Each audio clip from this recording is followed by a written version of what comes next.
अच्छा, ये basic functions discuss करने के बाद हम एक स्टेप फर्दर चलते हैं और देखते हैं कि और क्या फैसिलिटी प्रोवाइड करता है एक्सेल आपको।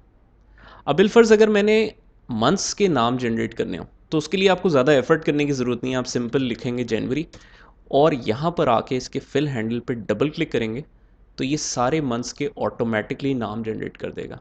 सेम इसी तरह अगर मैं इसकी शॉर्ट फॉर्म ट्राई करता हूँ, मतलब कि जनवरी फॉर JAN, तो आप डबल क्लिक करेंगे उसको तो उसकी भी ये सीरीज़ जनरेट कर देगा। मंडे अगर मैं लिखता हूँ, डेज़ भी इसी तरीके से जनरेट हो सकते हैं। और अगर मैं उसकी शॉर्ट फॉर्म लिखता हूँ और उसको डबल क्लिक करता हूँ तो वो भी जनरेट हो जाएगा। लेकिन मैंने आपको बताया था कि एक्सेल का बेसिक फंक्शन है that it understands a pattern, मतलब कि अगर मैं 5 और 10 लिखता हूँ तो मुझे ये बताना पड़ेगा कि 5 के बाद 10 है, उसको लेके ये चलेगा आगे तो सीरीज जनरेट करेगा। ठीक है। लेकिन अगर हम बात करते हैं मंथ्स की, तो इसमें तो ये सारे वर्ड्स हैं या लेटर्स हैं, अल्फ़ाबेट्स हैं, तो उसको कैसे पता कि जनवरी के बाद फरवरी आएगा। इसका मतलब है कि कोई प्री जनरेटेड ऐसी लिस्ट होगी, ऐसा डेटा एक्सेल में ऑलरेडी फीड होगा जो कि खुद ही आइडेंटिफाई कर सकता है कि जनवरी के बाद फरवरी मार्च अप्रैल कैसे आता है। ठीक है, तो ये एक प्री डिफाइंड लिस्ट होगी। लेकिन एक्सेल का सबसे अच्छा फंक्शन ही ये है कि आप इसके तमाम डेटा को कस्टमाइज़ कर सकते हैं। जिस तरह से बाय डिफ़ॉल्ट फीड हुआ है उसी तरीके से आप मज़ीद भी फीड कर सकते हैं। मतलब कि अगर ये 4 लिस्ट ऐसे आ सकती हैं तो हो सकता है मेरे कुछ एम्प्लॉयज़ हैं जो 500 एम्प्लॉयज़ हैं और पहले एम्प्लॉय का नाम है अली।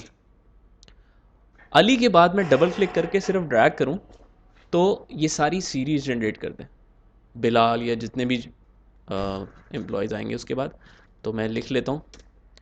अच्छा, पहले मैं आपको दिखा देता हूँ। अगर मैं अली डबल क्लिक करके ड्रैग करता हूँ तो ये सीरीज़ नहीं जनरेट कर रहा, क्योंकि अभी तो वो डाटा इसके बैक एंड पे फीड ही नहीं है। तो हम क्या करते हैं, पहले डेटा कुछ लिख लेते हैं सैम्पल के तौर पे।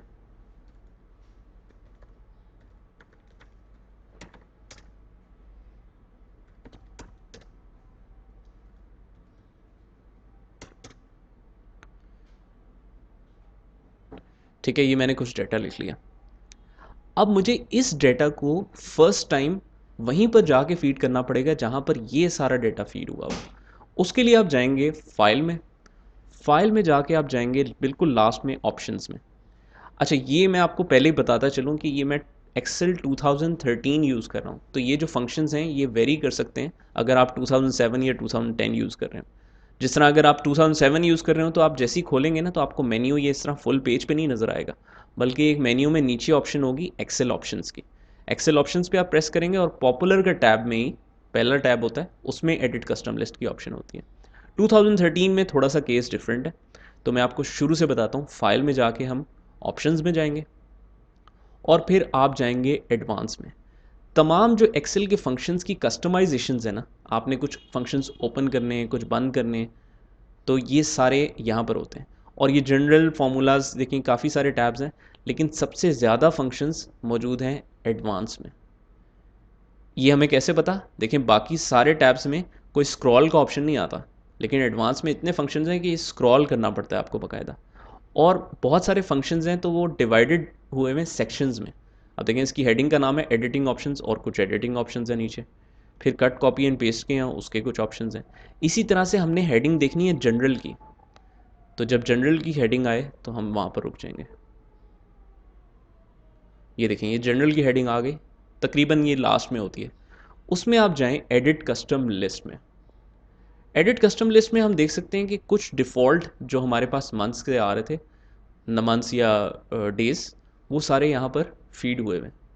कैसे पता कि डिफ़ॉल्ट है? क्योंकि ना आप इसको डिलीट कर सकते हैं, ये ग्रे एरिया है, ना आप मज़ीद इसमें कुछ ऐड कर सकते हैं। हाँ, लेकिन मैं चाहूँ तो नई लिस्ट बना सकता हूँ। अब एक्सेल में दो ऑप्शंस हैं। चाहो तो नई लिस्ट आप खुद ही से लिख लो, लेकिन अगर नई लिस्ट लिखने में आपको टाइम लगता है ज़्यादा, तो बेहतर ये है कि हम जो ऑलरेडी एक्सेल पे डाटा फीड हुआ है उसी को इंपोर्ट कर लेते हैं इसमें। इंपोर्ट करने के लिए एक सेपरेट सेक्शन मौजूद है, इंपोर्ट लिस्ट फ्रॉम सेल्स। यहाँ पर आप जस्ट एक दफ़ा क्लिक करेंगे और आपको ये नोट करने की ज़रूरत नहीं है कि ये K3 से ले के K7 तक सिलेक्ट करना है, कुछ भी मैनुअल लिखने की ज़रूरत नहीं है। आपके पास अगर ये बैकग्राउंड पे नहीं खुला हुआ तो आपने ऐसे इसको साइड पे कर लेना है कि आपको वो लिस्ट नज़र आए। बस उसके बाद आपने बस सिलेक्शन करनी है ऐसे करके। और कॉर्नर से रख के कभी नहीं सिलेक्शन करनी है आपने, हमेशा मिड में वाइट एरिया के अंदर आपने सिलेक्शन करनी है। तो देखें उसने खुद ही डेटा पिक कर लिया कि सेल नंबर K3 से लेके, ये जो कॉलन साइन होता है इसका मतलब होता है इधर से लेके इधर तक सेल्स, K3 सेल से लेके K7 तक, ये हमने सारा इंपोर्ट कर लिया। इंपोर्ट पे क्लिक करूँगा तो इंपोर्ट हो जाएगा। लेकिन एक चीज़ अगर आप नोटिस करें तो सिर्फ K3 नहीं लिखा आ रहा, इसमें लिखा आ रहा है $K3। अभी आप फ़िलहाल डॉलर्स को इग्नोर करें, वैसे तो इसकी काफ़ी ज़्यादा इंपॉर्टेंस है, लेकिन फ़िलहाल हमारा ये अभी कंसर्न नहीं, सेपरेट टॉपिक में है जिसमें एब्सोल्यूट और रिलेटिव रेफरेंसेस हम देखेंगे। फ़िलहाल आप यही समझेंगे K3 से लेके K7 तक लिखा हुआ है। इंपोर्ट पे क्लिक करूँगा तो ये सारा डेटा आपके पास लेफ़्ट पे आ गया।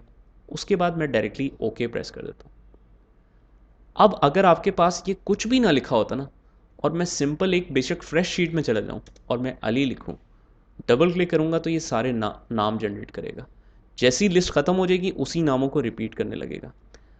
ये सिर्फ इसी शीट पे नहीं है, बल्कि कोई भी एक्सेल की नई शीट भी आप इंसर्ट करेंगे और एक दफ़ा लिख देंगे वो नाम, तो क्योंकि एक्सेल के अंदर ही अब ये फीड हो गया, तो ये ड्रैग करके आप जनरेट कर सकते हैं। तो ये ऑप्शन है एडिट कस्टम लिस्ट की, जिसके थ्रू आप मल्टीपल नेम्स जनरेट कर सकते हैं।